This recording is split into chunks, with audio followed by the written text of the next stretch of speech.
You're listening to How to 20-something, the best podcast that helps both men and women navigate their 20s and learn how to adult across all aspects of their lives. We're going to focus on career, relationships, finances, fitness, nutrition, and all of the common challenges and obstacles a typical 20-something will face in this post-college life. I'm your host, Jess Diamond, and I am the CEO and founder of Jess Diamond Coaching, where I help young professionals get their shit together, gain their confidence, and own their life. No one prepares you for this adulting world, so allow me to help you feel like you are no longer a chicken running around with its head cut off, and that you actually know what the hell is going on and what your next step to take is. Welcome to How to 20-something. Welcome back to another episode of How to 20-something, where today's episode is in honor of my birthday being this past weekend. I am officially in my last year of my 20s, and man, oh man, has it been a whirlwind with highs and lows and constant lessons to be learned that I did not want, but am grateful I was given. And before you get all up in my grill about what's going to happen to this podcast once I turn 30, let me clear some things up for you. Turning 30 is an entire year away. Why are we worrying about this right now? I had people ask me last year, when I was turning 28, what would happen to How to 20-something when I turned 30? And I was like, why are you aging me like that? I still have 2 whole years left. So now we're down to 1, and I still feel the same way. 2, I'll probably be ready for a rebrand anyways. I'm thinking How to Adult to pair with the book I want to write called How to Adult, or Your Adulting Playbook, or something like The Guide to Adulting. So if you have any recommendations, I'm all ears on what I could rebrand this to once I'm no longer a 20-something speaking to 20-somethings. But like I said, I have a whole year to think on this, which is a much better state than I was in last year when I was ready to stop the podcast altogether. Turns out I just needed to readjust the pressure I was putting on myself to make each episode a certain length and no longer force myself to find a guest every other week, which is why you've heard a lot more of my solo episodes over the last year than the 2 prior years of this episode even existing. So no more questions about what happens when I turn 30, because the real truth is I don't know, and I don't have to know yet. And if I'm not worried, then you shouldn't be either. But this episode is kind of a reflection of my 29 years of life, and to give you some hope if you're going through something right now and the light at the end of the tunnel feels very, very far away. Every battle I've overcome or obstacle I've navigated has helped me grow as a person and as a coach to help my clients, and I really feel like my life is finally getting easier. With the hopes that I didn't just jinx myself, so knock on wood. But I say that not to say I deserved to go through any of the hardships I encountered.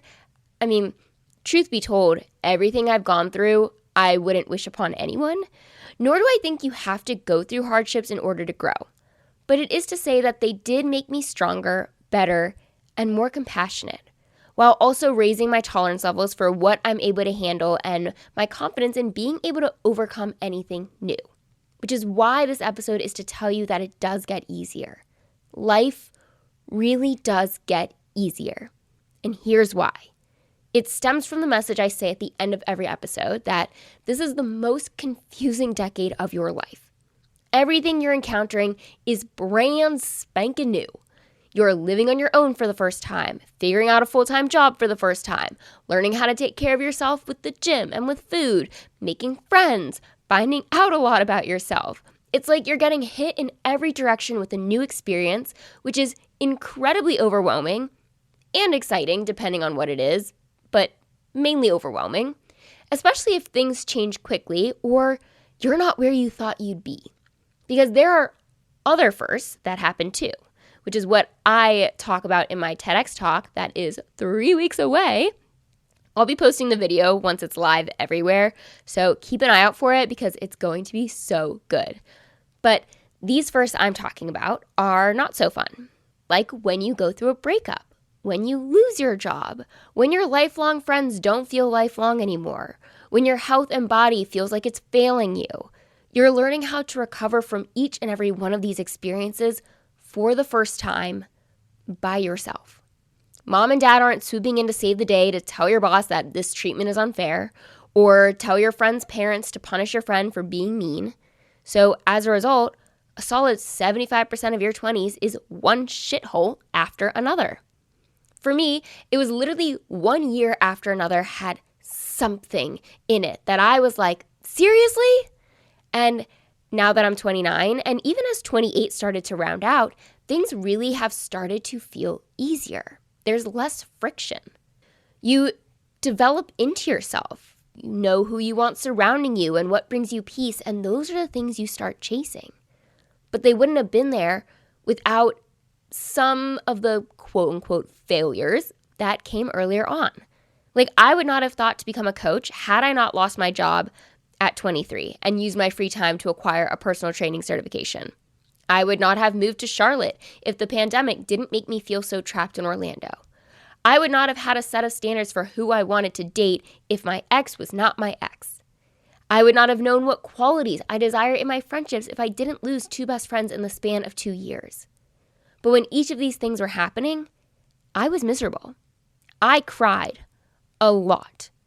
And I do have a lot of trauma that I carry with me from some of these things, but that's what therapy is for. And these things are part of what makes me so overqualified to help other 20-somethings with their shit. A saying I like to say a lot, and honestly haven't said it in a while, is in coaching, we take the cards you've already been dealt and learn how to play the game. And some people have a really rough playing hand. I felt like I had a rough hand to play with for a while there. But learning how to play the game is crucial to focusing on what's within your control. And this is the game of life, in case you're confused. But we can't control the bad hand.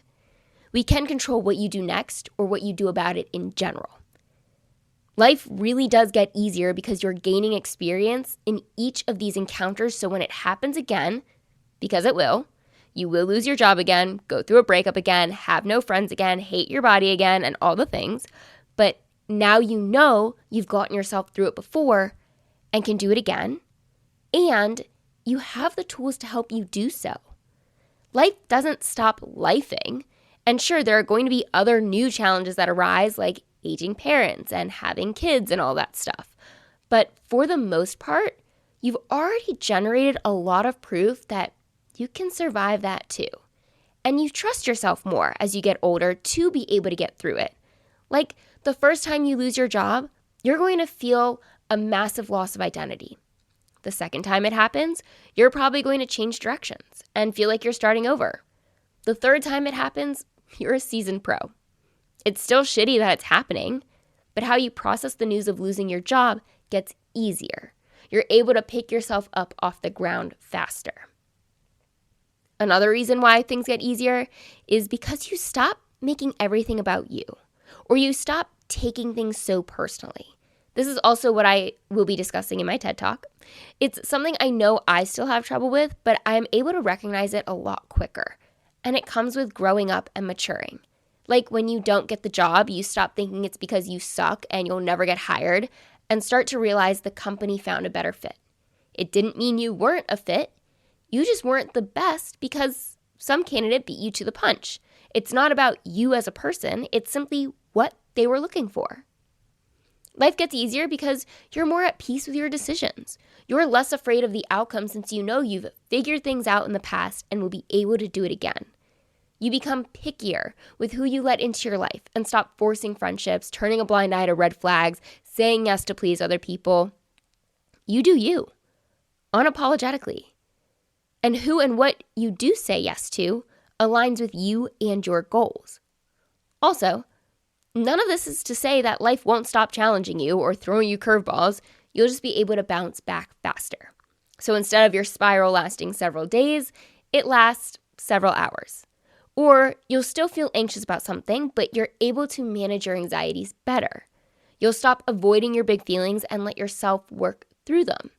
You stop being the toddler of the adult world and grow up a little bit more so you feel so much more emotionally regulated. Now, if you're listening to this episode and you're one of the unfortunate souls going through it right now, then me telling you it'll get better, life will get easier, is not going to be helpful. But the more times you do get through the hardships you face, the more you'll believe in your ability to get through the next one. And I'm sorry, life is kicking you around right now. Sometimes time has to take its toll. Other times there's going to be something you can do about your situation to improve things. And even other times you can just admit that this sucks and be mad about it. It's not as though you'll wake up one day and suddenly all of your problems disappear. Life doesn't stop challenging you once you hit a certain age or reach a certain number of shitstorms. And while I wish that were the case, it isn't. Reality is. The bright side is as you get older, your self-doubt decreases. And that's why your ability to overcome your obstacles gets easier. Where each setback no longer sends you into a spiral that you're failing or falling behind. Or when someone walks out the door, you learn to lock it behind them instead of chasing after them to come back. Your 20s truly are the most confusing decade of your life, but with the confusion and what feels like the universe testing you comes a lot of skills that you'll be able to use for the rest of your life, which is why life really does get easier so long as you don't give up. And on that note, this does conclude another episode of How to 20-something. If you liked what you heard, learned something new, or know someone who needs this episode as a reminder that what they're going through is temporary and it'll help them add another tool to their life skills toolbox, then please share this episode. I can't even believe I didn't mention my mantra that I've mentioned on other podcasts, and I sometimes mention it here, but I think it goes great with when you are going through it, is to remind yourself it's not forever, it's for now. That this is temporary as long as you are willing to do something about it.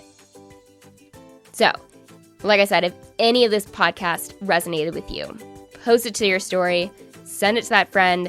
Just do something that helps me expand my audience to every single 20-something navigating what is most definitely the most confusing decade of their life.